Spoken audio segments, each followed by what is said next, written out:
When we fit the myopic lenses, we are seeking for a tight K-foot. But when we fit the hyperopic lens, we want it slightly flowing in tears. So that there will be, if we make it too tight, then there will be standard positive pressure, so that it won't pop up properly. So we just don't forget that we have already designed the same K-code for hyperopic, slightly looser, but if it is not enough, then you have to further loosen it a little bit. And then for the size issue, that we usually make the percentage of coverage a little bit less, about 0.4 less than myopic lenses. Okay. Now, the point of this talk is to try and put some of that stuff together. Try to give you an idea of stuff that I'm actually doing in my practice, where how I've found that it's changed what I'm doing. When I first started doing Orthok, I thought I'd just do, like regular myopes and that. For me now, it's mainly myopia control, but where we are doing really well is just emmetropic presbyopes. So I just want to give you an idea of the steps we go through when we fitted lenses, the decisions we've made, and how well this can work for you without hopefully being too much of a genius. This is to give you an idea of what you're looking for with the fluorescing pattern. So we had the slide earlier that was giving you an idea of what to look for with an ideal myopic fit. So as Chris was talking about before, we want that nice even zone there. And I think what I've learned is you want some separation. You don't want those two zones getting too close to each other. And you want that nice alignment in the periphery as well. So if we go a little bit flatter, what's happening here is we're starting to get some fluorescein creeping under the edge. So the principle I talked about before, where really the periphery of a GOV lens is pretty much the same no matter what the lens design. The main thing that changes is the centre. So as you'd expect, once you go a little bit flatter, you start to get a little bit of fluorescein creeping under the edge. And what happens is that when you do a hyperopic fit, it squeezes down in that mid-periphery to sort of try and push up in the centre a little. The tighter the lens, the bigger that zone. The flatter the lens, the smaller that zone. So here we're getting, it doesn't show it as well as I'd like, but that zone shrunk a little bit because we've gone flatter. So if we go flatter again over this one, I hope you can see that that green area is pretty well almost disappeared. Once that lens has become too flat, we're not really squeezing up that plateau in the centre anymore, and we can see plenty of fluorescein creeping around the edge here. Conversely, if we're going a little bit tight, what tends to happen is as we go tighter, that treatment zone in the centre tends to expand, and then it kind of bursts like a bubble if the lens is fitted too tight. So what's happening here is that this area is beginning to merge with the reverse ring a little bit because that's now slightly too tight.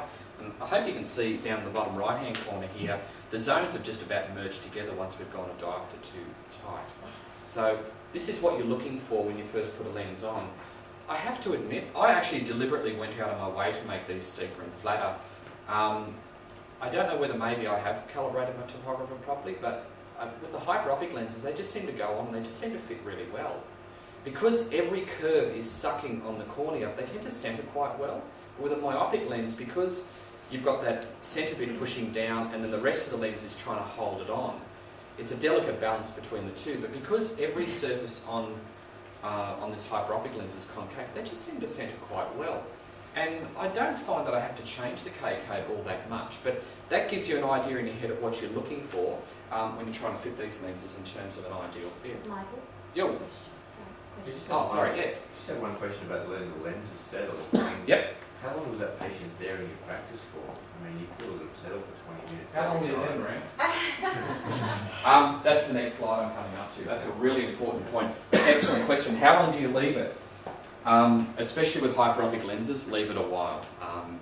So an ideal fit is the central plateau of alignment, gentle alignment in the periphery, just as with myopic ortho. Okay? If we tighten the lens, that central treatment zone will increase in size. So it's almost like squeezing a pimple sort of thing. Squeezing it in the centre and that bulge up in the middle that you're after will increase in size a little bit. And a lens too tight will produce what we call a central lake. So if you squeeze too much, what will happen is it'll sort of rise up and then it'll flop down in the centre and you get like a volcano shape.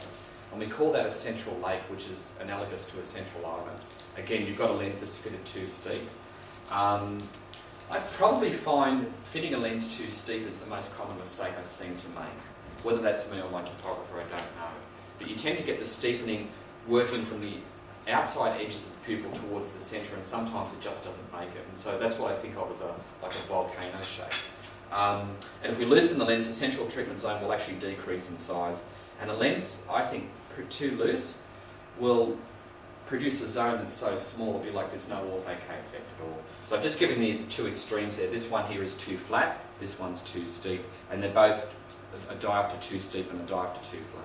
So there's some symmetry there. Alright, so this one came in, just did recently. 47-year-old lady working part-time study. This is a script plus 150, plus 175 with a 125 ad. She's not driving with glasses, she's just got readers, but that plus in the distance is reasonably significant.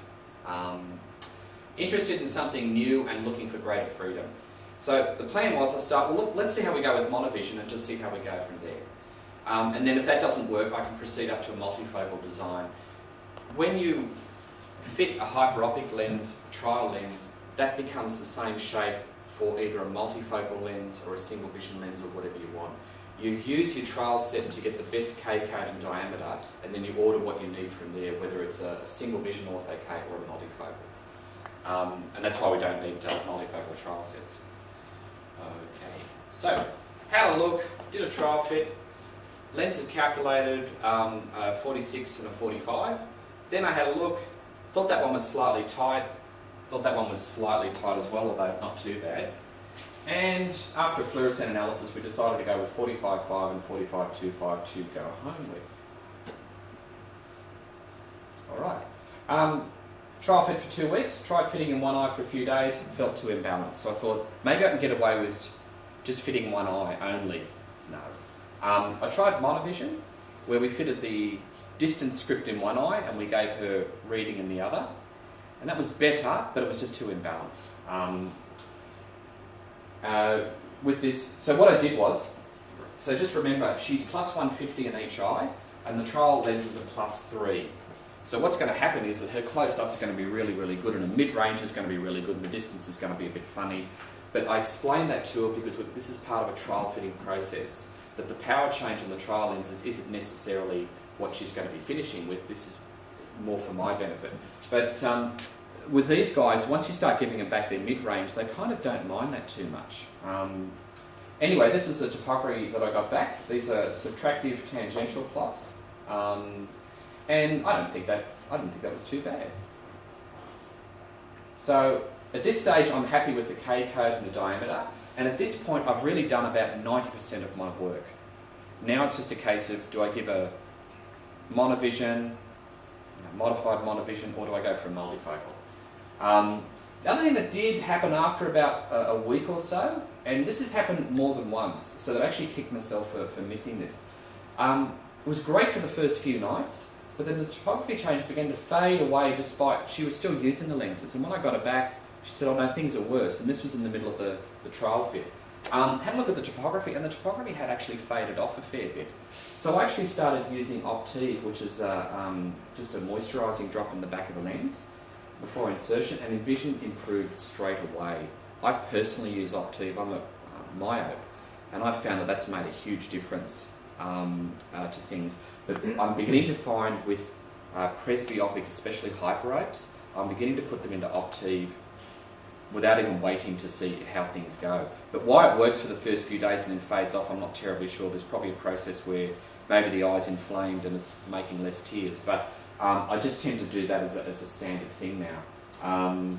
So anyway, so the pre-fit RX, again, it's 150, 175 with a 150 ad. So she needs 150 and then plus 3 for reading. So just keep those numbers in your mind. And I decided to keep the left eye for reading because it was very close to my trial power. And I just make the right eye for distance. See how we go with monovision. Alright. So she can see sort of, but it looks like the imbalance in monovision rather than poor acuity is the problem. So I had a go. I don't want to give the impression I was trying to stay away from the multifocal, but I was just going step by step to see what was the minimum I needed to do to get this to work for this lady. So anyway, so I used the same K-code as before, with the powers that I wanted, and I just gave her a 125 ad. And there we are, she's happy. So these plots here, when I look at my topography plots, I tend to look at just the tangential subtractive ones. Is it centred? Thank God. Is the ring reasonably symmetrical? Yes, good. Is it central? Thank God. Especially if it's not dropping. And then once I've got that all going, I kind of go, okay, that's fine. That's all. I don't tend to use axial plots, and I don't tend to use refractive plots. Now that I'm doing hyperops, I kind of am, especially if I'm trying to work out how much plus have I given this person, because your subjective refraction doesn't necessarily tell you that. So this is just a plot here of the red area from a refractive point of view. So forget about shape change. How much plus have I given this person? And there's a little bit of mystery here that I haven't quite worked out yet. She's +2 here, and +2 at this peak here, and I haven't even corrected a distance script, and she's happy. So I don't know whether it's a problem with my topographer, but the two things are with presbyopes, as soon as you give them a little bit of plus, not an adequate amount, even just a little bit, they're like, hey, I'm good, can you give me more of this? And I don't know whether my topographer is actually underestimating the amount of refractive change, but I did ask this woman quite a few times, are you sure you're okay? She said, yeah, I'm doing fine. Can I go now? Fine, just pay the balance and I'll see you around. So sorry, yes. Is that a tangential map though? That's a refractive difference Okay, map. that's refractive, yeah. Okay. So I put that up there because it looks pretty and I really want to show off for you guys. But the real information is here. So a bit hard to see from up the back. But you know, we're up around from here to here, we've got about 2 diopters of shift. She needs about +3 for reading. So it might be a combination of I'm not understanding this properly, or it may well be that once you give these guys any sort of vision close up, they're happy, they're gone, they're out the door, they're really easy to keep happy. So I was really happy. I chose this patient well. She was a lovely person who'd been to our practice a few times. I knew that I could work with her, and if the first lenses didn't work, I knew that she wasn't going to panic. So this is probably a triumph of various things, but probably patient selection. And we've got the technical aspects we look at, but her personality was great. She trusted me. And you will have patients that come in that just, even if the glasses, let's say you make them glasses and they don't work, they come in and they feel guilty for having come back to you. Because they can't, I'm just bothering with my problems. And even if you've given them the wrong glasses, they still seem to believe in you. They're the guys that you want to pick when you're starting at something new. Are you using the central distant or central near for this patient? HP, so that's central near. Yeah. The For the hyperopes, they tend to like central near. I was prepared to fiddle around with this and maybe go central distance in one eye, central near in the other. But for Didn't need hyper, to. I think it doesn't matter, but just HP lens should be fine. Yeah, so HP Central near. is central near lens, and that, as Arthur said, that seems to work quite well for these guys. Sorry, was someone up there? As a hyperope who can't actually see through any near multifocal lens, I'm curious where these comments keep coming from. A couple of you all mentioned it. Is there any research behind that? Are they papers, or is this just anecdotal on your part? I think, I don't know, is it mainly anecdotes? I think when something new comes out, it's going to be anecdotes with certain practitioners. I've noticed a lot of the stuff, academia, it finds it hard to keep up with new designs coming out all the time.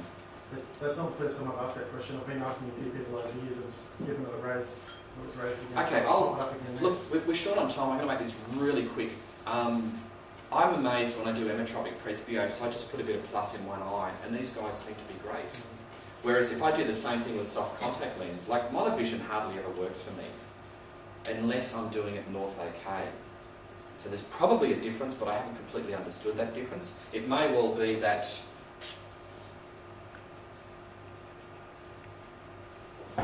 okay, this isn't quite covering the pupil, so there's a little bit of vision going around it that's not screwing them up. And the fact that there's some plus coming through, it's like, you give these people some plus and it's like giving a thirsty man just a glass of water, or, they'll just take anything, and their visual system seems to get up and going again. So I'm quite happy the fact that as a contact lens fitter, it looks like I'm underperforming, but the patient's happy. So Arthur, do you want I to think, say that? yeah, I think that the Hyperopic case has to be slightly lower in correction because they will complain if you correct it fully. So that's just a reflection because they are getting used to some accommodation so that their accommodation could be stronger. And if you just get it down to 0, then they are not happy. So build them with some plus, it should be fine.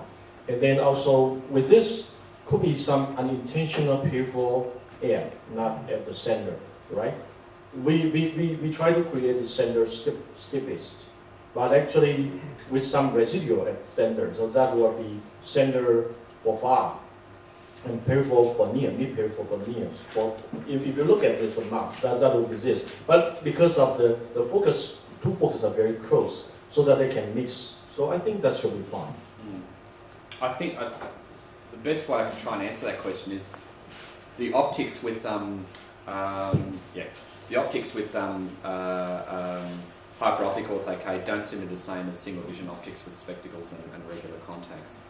We seem to be able to get away with a lot more. Yeah, another thing is that when we fit with the contact lens, it moves. So the multifocal it fluctuates, but with orthokeratology it doesn't move. So if you create its center, then even if it's a mixed focus, then we'll be fine. Doesn't Alright. move. This one here, this is what we're doing a lot of. So if you've been asleep, this is a bit I want you to come back for.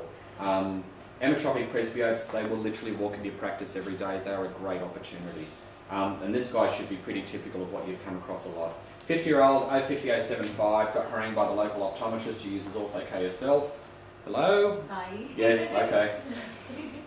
You cannot walk into our practice without Maria giving you a hard time. Wants to do everything without glasses, sound familiar. These guys are out there, they're looking at LASIK surgeons. LASIK can't do as much for these guys as what you can. Reports no sleeping problems, that's kind of important. Now, Maria, do you want to quickly, this is really important. Yeah, You want to tell us I've about... had quite a few cases where I just, realised that sleeping pattern is really important for your presbyopes. A lot of them are under stress. They don't have good sleeping hours. Sleep apnea is quite common, and I find that really throws them out completely. So if they don't have a good sleeping pattern, just tell them, be aware it might not work for you. But a few of them are still quite willing to try. I tend to find the females are very, we're tougher. So we. Oh, you can sit down, you weren't asked to make that. And it's probably more for cosmetic. It's probably more for cosmetic reason. They don't need reading glasses anymore. They will put up with anything. The male are so fragile. Sorry, guys. Okay, well we're running on the line time, so we're going to move on at this point. We've come a cropper in a couple of cases where the handling and the insertion removal and all the measurements and all the TIF and all that was fine, but they went home and it buggered up their sleep. And I kind of realised that term, sleeping like a baby. That's why when you fit young myopes, as long as the parents have got the lenses in, you are sweet, you are fine, your job is done. But these guys get the lenses in their eye, and then if they're still waking up at 2 o'clock in the morning fitting the lens in there, they can come in a bit cranky. So no sleeping problems is actually a really good one that we ask a lot now. So it's like, yeah, why not? Trial fitted in with just a lens out of my trial set. I've already got the lens. It's fine. I don't have to do anything special. Okay. So I gave him some anesthetic, left it in for 30 minutes, let the fluorescence settle properly. This is what we do to show off. Get him to read the letter chart before you start. You've got N16, got some good photos, happy with the fit. Then we took the lens off after 20 minutes and he's now N10. Now that looks pretty good when I say that to you, but when he experiences it, he's really excited. So a good way to, and you'll do this with some of your low myopes, where if you leave it in for half an hour and then maybe a minus 150, that'd be 675 at the end.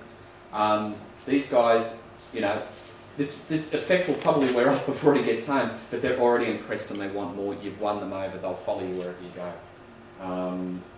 All right, so 4 nights on. Reading was good, but not all that good. Still needs to grab his specs. Was able to wear through the night, so that wasn't a problem. Fitting looks a bit indistinct. Still got one diopter steepening across the pupil, and it's remarkably uniform there. So that's not too bad. Okay, so let's go steeper, and I just wanted to show this case to demonstrate OPQR. Okay, so this is an O lens, not that much green in the centre there, so we went a bit steeper, suddenly we got that zone popping up there. That's the bit I wanted to show you. Okay, so And it's also a good example of, not sure what's going on, let's stick a lens in. Ah, right, okay, well, let's see if we go a bit steeper. Okay, that looks good. Away we go. In the end, lens had no real pooling in the centre, it indicated lens too flat, but no, there's no corneal abrasion. A lot of people ask me, if a fit too flat, will I abrade the cornea? I don't know what your experience is, I've never seen that. 1 week of the lens and the patient is very happy. Look at that beautiful red raised area in the centre there. Don't panic if all you guys have got Metmon. EasyGraph gives you ugly plots. Really ugly, okay? And that's, I know it looks like someone sat on his eye, but that's actually quite a good result. Optometrist is happy as well, because we don't really have to invest all that much time in these guys, you know. Maybe 2, sometimes 3 visits. Yeah. Sometimes not even that. And they only need to wear them only about maybe 2 or 3 times a week. Because I found that with my script, with a +3 lens, I can wear it only, like, it lasts me up to 2 to 3 days. So let's say you've got a 45-year-old who needs some reading. Okay, you fit them with a +3 trial lens and it works well. You can either order a +1 lens or they keep the +3 lens. And they only wear it 3 times. She only wears it on the day before she works. I'm a myope, I have to wear mine every night. Okay, this is not hardcore post-LASIK like these guys are doing. This was a 48-year-old GP, previously successful LASIK procedure, but now he has presbyopia. Oh, how I feel so sorry for him. Can we do anything for him? He was only in Sydney for 2 weeks. His script is plano with a 175 ad. Cornea was flat, 39 doctors. He's had LASIK. They've flattened his cornea. So yeah, that makes sense. But it's a K code of 39 that we need, and my trial set only goes down as far as 40. The most important bit of that slide is give it a go. What have you got to lose? It was also Maria's brother, so I was like, were we showing off? Yeah, we were. We were trying to show off. Put the lens on. In the end, it didn't look too bad. Maybe a little steep. See these bubbles here? As Chris was talking about before, if those bubbles go away, ignore them. If they don't go away, that means you've got excessive clearance, and that may be significant. So, just like a myopic ortho-K lens, if we're landing too hard in the mid-periphery and we're lifting off, we might be lifting off so much. You need 20 microns to see fluorescein. If it's more than 80 microns, you might see a bubble. So that tells me that we might be looking at more than 80 microns there. So yeah, it looks a little steep, but oh bugger, it's only Maria's brother, send him home with it. Not going to kill him. 9-night trial with GOV lenses, very happy, surprised by the result, and he's still getting 6/9 in this eye. He's still complaining about any effect on his distance vision though. I only got +1 of steepening, and this is the bit I can't work out. And it's not over a huge area either. +1 of steepening in one eye. He's happy. These people seem to do very well, even the topographer, not finding only minimal change, but seems to be less change than you expected they need. So, again, you don't have to give these guys much. And I don't know that every day, but maybe in some places, maybe every week you should have a LASIK patient who's like, oh, I've gone as far as I can, now presbyopia's come on. Well, not all that hard. Okay. Now, the next one we're going to is, we're probably going to have to split the next talk over lunch, because I don't want to delay you guys for lunch. Okay, it is something that for hyperopic lenses, for the myopic lenses, we do not want to wear for awakening hours, right? But hyperopic lens, yes, it's available for day wear because won't seal because center is standing. But actually, some of them will seal off as well. But actually, most of them can wear for awakening hours. So that will have the flexible wearing. That if you only want 2 or 3 hours loading and you forgot to wear it last night, then you can use it for daytime and then take out and then you will get good vision. For how many hours? 2 or 3 hours works.